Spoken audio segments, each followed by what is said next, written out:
तो कहानी की शुरुआत में हमें ये बताया जाता है कि अमेरिका के अंदर हाई टेक रोबोट का निर्माण हो चुका है, लेकिन फिर एक समय ऐसा आया जब रोबोट ने ही इंसान के खिलाफ में जंग छेड़ दिया और ये सब कुछ जो भी हो रहा है वो सिर्फ हार्लेन की वजह से हो रहा है। हालांकि वो भी एक रोबोट है, लेकिन उसने अपने प्रोग्रामिंग को चेंज कर लिया, जिसकी वजह से वो बुरा बन गया और इंसानों के खिलाफ में हो करके अपनी एक टीम बना ली। अपनी टीम के साथ वो पृथ्वी ग्रह को छोड़ करके एक किसी अलग ग्रह पर चला गया, जिसके बारे में आज तक किसी को नहीं पता चल पाया। इस हादसे को हुए 28 साल बीत चुके थे और हार्लेन का आज तक कुछ भी पता नहीं था। 28 साल बाद हमें पुलिस की एक टीम को दिखाया जाता है जो एक बिल्डिंग के अंदर जाती है किसी क्रिमिनल को ढूंढने के लिए। इनकी नजर कास्का के ऊपर पड़ती है, जिसको हार्लेन ने भेजा था पृथ्वी पर तबाही मचाने के लिए। पुलिस उसको पकड़ पाती उससे पहले कास्का इन लोगों के ऊपर हमला कर देता है, जिसकी वजह से ये लोग बहुत ही बुरी तरीके से घायल हो जाते हैं। एआई रोबोट होने की वजह से गोलियों का उस पर कोई प्रभाव ही नहीं पड़ रहा था, लेकिन इंसानों ने एआई रोबोट को पकड़ने के लिए एक खास प्रकार का यंत्र बना रखा था। अब उसी यंत्र की वजह से ये लोग कास्का को पकड़ पाते हैं। इसके बाद कास्का के सर को धड़ से अलग करने के बाद सिर्फ उसके सर को ही लाया जाता है, क्योंकि हार्लेन किस ग्रह पर है ये जानने के लिए कास्का के सिर्फ दिमाग की जरूरत है। या हम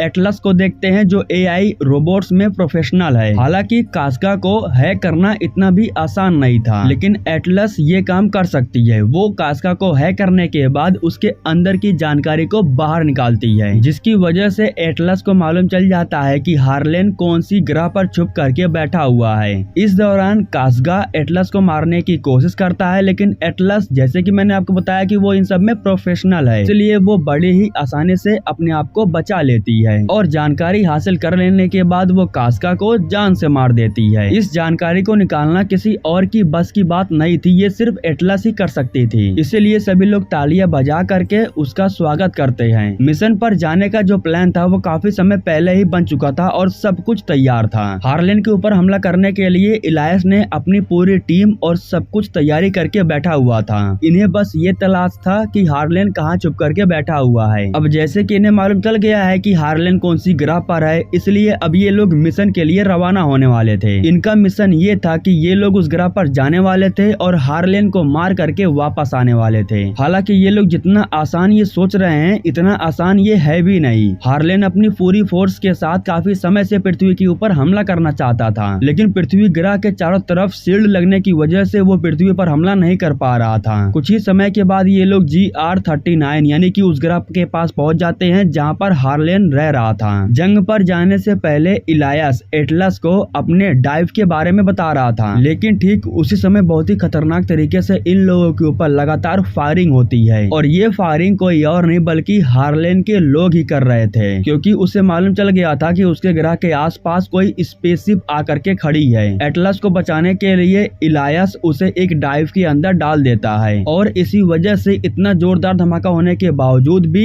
एटलस बच जाती है। कुछ ही समय में यहाँ पर हार्लेन के बहुत सारे सैनिक आ जाते हैं और इनके लोगों को मार देते हैं। एटलस डाइव के अंदर थी, इसलिए काफी स्पीड से नीचे गिरने के बावजूद भी वो बच जाती है। अब कुछ समय के बाद डाइव का जो एआई सिस्टम था वो चालू हो जाता है। वो एआई सिस्टम बताता है कि मेरा नाम स्मिथ है और मेरा काम है आपकी सुरक्षा करना। इस डाइव के अंदर जितने भी वीपन्स थे वो एटलस को दिखाने लगता है। इसी के साथ स्मिथ बताता है कि इस डिवाइस को पहनने के बाद आप मेरे साथ एकदम से लिंक हो जाओगी और मेरे अंदर जितनी भी फैसिलिटी है उसका इस्तेमाल कर पाओगी। लेकिन एटलस उस डिवाइस को नहीं पहनती है, क्योंकि उसे पता था कि अगर वो उस डिवाइस के साथ कनेक्ट होती है तो ये एआई डिवाइस उसके दिमाग को भी पढ़ लेगा। खैर अब इसके बाद जो स्मिथ है वो एटलस को लेकर के रेस्क्यू पोर्ट के पास जा रहा था। अब अगर स्मिथ जंप करके जाता तो हार्लेन के लोगों को उनकी लोकेशन के बारे में मालूम चल जाता, इसलिए जो एटलस है वो चल करके यहाँ से जाने के लिए कहती है। अब ये दोनों काफी लंबे सफर को तय करने के बाद ये लोग उस जगह पर पहुंच जाते हैं जहाँ पर इनके सभी एआई डिवाइसेस के ऊपर हमला हुआ था और यहाँ पर ये सभी लोग घायल भी हो गए थे। यहाँ पर स्मिथ स्कैन करता है और एटलस को मालूम चलता है कि एक भी बंदा जीवित नहीं है, सब के सब मारे जा चुके हैं। लेकिन यहाँ पर एटलस डाइव को चेक करती है जिसके अंदर इलायस नहीं था। इलायस को ढूंढने के लिए जब वो आसपास स्कैन करती है तब उसे कास्का दिखाई देता है। हालांकि एटलस ने कास्का को मार दिया था, लेकिन हार्लेन ने दोबारा बना लिया है। यहाँ एटलस को मालूम चलता है कि हार्लेन के सैनिक उसके चारों तरफ है और यहाँ से भागना नामुमकिन है। जल्दबाजी के चक्कर में वो यहाँ से भागने की कोशिश करती है, लेकिन हार्लेन के लोग उसे देख लेते हैं। लगातार हमला होने की वजह से स्मिथ जख्मी होकर के नीचे गिर जाता है। अब कास्गा अपने सभी साथियों के साथ इन लोगों को चारों तरफ से घेर लेता है, जिसके बाद स्मिथ एक बॉम्ब को विस्फोट करता है और सभी एआई रोबोट का खात्मा हो जाता है। स्मिथ ने इस बॉम्ब को एटलस के कहने पर ब्लास्ट किया। एटलस को खबर नहीं थी कि इस बॉम्ब के विस्फोट होने से धरती फट जाएगी। धरती फटने की वजह से अब स्मिथ के साथ एटलस भी धरती के कई फुट नीचे चली जाती है। स्मिथ कहता है कि अब आपको मेरे साथ लिंक होना ही होगा, तभी आप यहाँ से बाहर निकल सकती हो। एटलस कहती है कि ठीक है, मैं इस डिवाइस को पहनने के लिए तैयार हूँ, लेकिन तुम बिल्कुल भी मेरे दिमाग को पढ़ने की कोशिश मत करना। स्मिथ कहता है कि ठीक है। इसके बाद एटलस उस डिवाइस को पहन लेती है और अब वो धीरे धीरे स्मिथ के साथ में कनेक्ट होने लगी थी।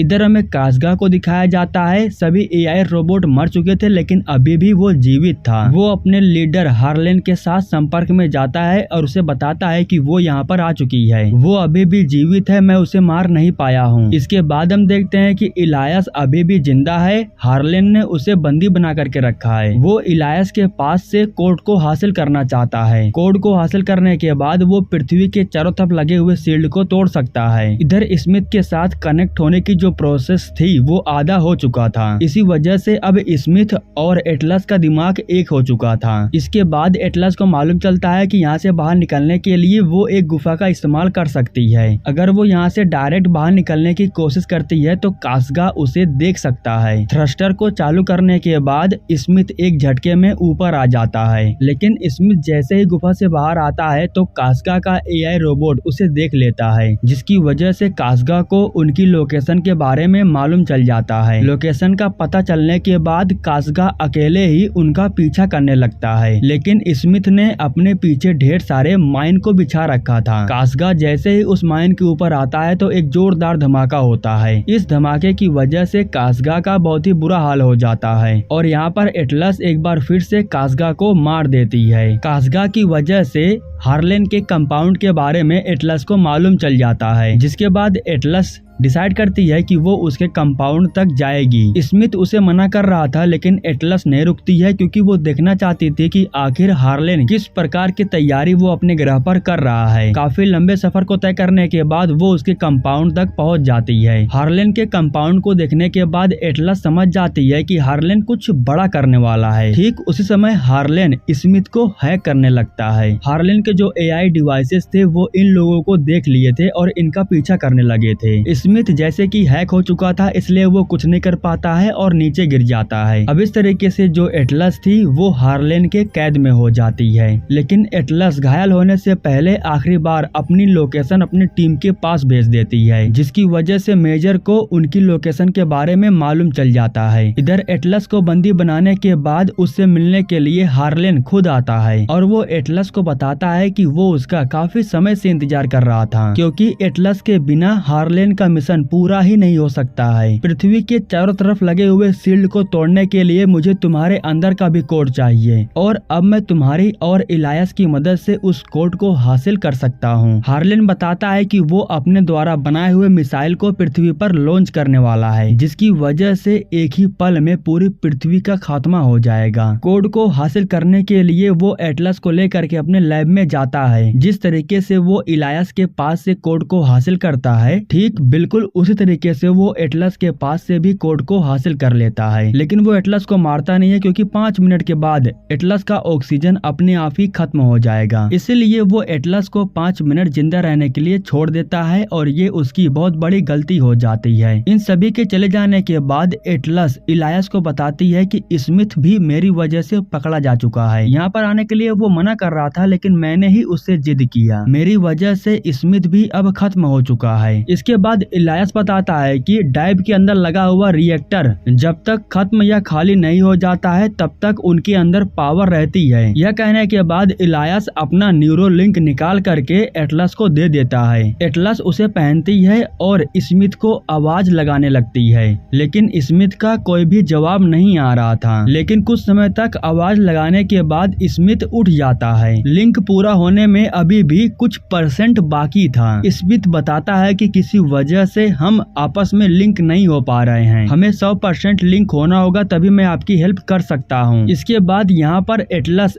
एक्सेप्ट करती है कि उसी की वजह से हार्लेन ऐसा बन चुका है। हार्लेन की जो प्रोग्रामिंग है वो अपने आप ही चेंज नहीं हुई थी, बल्कि एटलस की वजह से उसकी प्रोग्रामिंग चेंज हो गई। एटलस बताती है कि जब वो छोटी थी तब उसकी माँ हार्लेन के ऊपर ज्यादा ध्यान दे रही थी। उसने सोचा कि अगर मैं भी हार्लेन की तरह बन जाती हूँ तो उसकी माँ उस पर भी फोकस करेगी। ये बात जाकर के वो हार्लेन को बताती है और हार्लेन उसे अपने साथ कनेक्ट करने के लिए न्यूरोलिंक डिवाइस दे देता है। अब जैसे ही एटलस उस डिवाइस के साथ में लिंक होती है तब हार्लेन देख लेता है कि आखिर कुछ सालों के बाद पृथ्वी का क्या हाल होने वाला है। हालांकि एटलस की माँ उसी समय यहाँ पर आ जाती है, लेकिन वो अपने न्यूरोलिंक डिवाइस को बाहर नहीं निकाल पाती है, क्योंकि यहाँ पर हार्लेन की जो प्रोग्रामिंग थी वो पूरी तरीके से चेंज हो गया था। वो अपने आप को खुद से कंट्रोल कर रहा था। हार्लेन की इशारा करने पर एटलस की माँ जाकर के गन निकालती है और वो खुद को शूट करने वाली थी। एटलस की माँ उसी समय एटलस को यहाँ से भागने के लिए कहती हैं। हार्लेन उसे शूट करके मारने की कोशिश तो करता है, लेकिन वो उसे मार नहीं पाता है। अब ये बात बताने के बाद एटलस का जो मन था वो बहुत हल्का हो जाता है। इसके बाद एटलस स्मिथ के साथ में पूरी तरीके से कनेक्ट हो जाती है। स्मिथ के जितने भी फीचर्स थे अब एटलस उसे अपनी आंखों से देख पा रही थी। ठीक उसी समय यहाँ पर स्मिथ आ जाता है और वो एटलस को छुड़ाता है।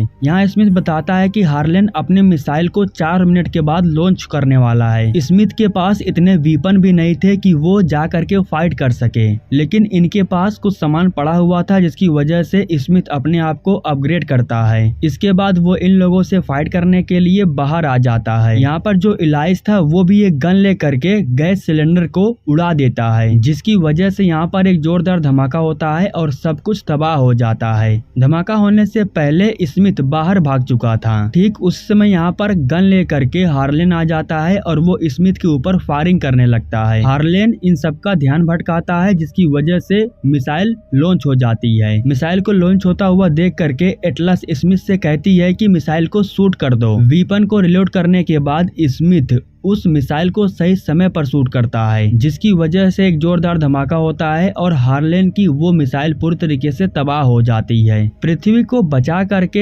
एटलस बहुत खुश थी, लेकिन अभी भी हार्लेन जिंदा था और वो एटलस को रोकने के लिए उससे फाइट करने के लिए आता है। हार्लेन आ करके बहुत ही बुरी तरीके से उसके ऊपर हमला करता है, जिसकी वजह से एटलस जख्मी हो जाती है। स्मिथ के अंदर भी ज्यादा पावर नहीं बची हुई थी, इसलिए वो एटलस को बचा नहीं पा रहा था और आखिर में एटलस काफी ज्यादा जख्मी हालत में हो गई थी। हार्लेन उसे मारने के लिए आ रहा था, लेकिन तभी स्मिथ उसके ऊपर फायरिंग कर देता है। इसके बाद स्मिथ एटलस को बाहर निकाल देता है और खुद नीचे गिर जाता है। कुछ समय के बाद फिर से हार्लेन आ करके स्मिथ के ऊपर हमला करने लगता है और उसके रिएक्टर को बाहर निकालने लगता है, लेकिन ठीक उसी समय पीछे से यहाँ पर एटलस आ जाती है, जो हार्लेन के ऊपर हमला करके उसे मार देती है। वो हार्लेन के अंदर से सीपीयू को बाहर निकाल लेती है, ताकि उस सीपीयू को ठीक करने के बाद जितने भी एआई रोबोट खराब हो चुके हैं उन्हें ठीक किया जा सके। आखिरी बार स्मिथ एटलस से कहता है कि रेस्क्यू टीम आ रही है, तुम अपने आप को जीवित रखना। यह कहने के बाद स्मिथ ऑफ हो जाता है, यानी कि उसकी डेड हो जाती है। अब जैसे कि मेजर को इनकी लोकेशन के बारे में मालूम चल गया था, इसलिए रेस्क्यू टीम यहाँ पर आ जाती है और एटलस को बचाने के बाद उसे लेकर के सही सलामत पृथ्वी पर वापस चले जाते हैं। इसी के साथ दोस्तों ये कहानी यहीं पर खत्म हो जाती है।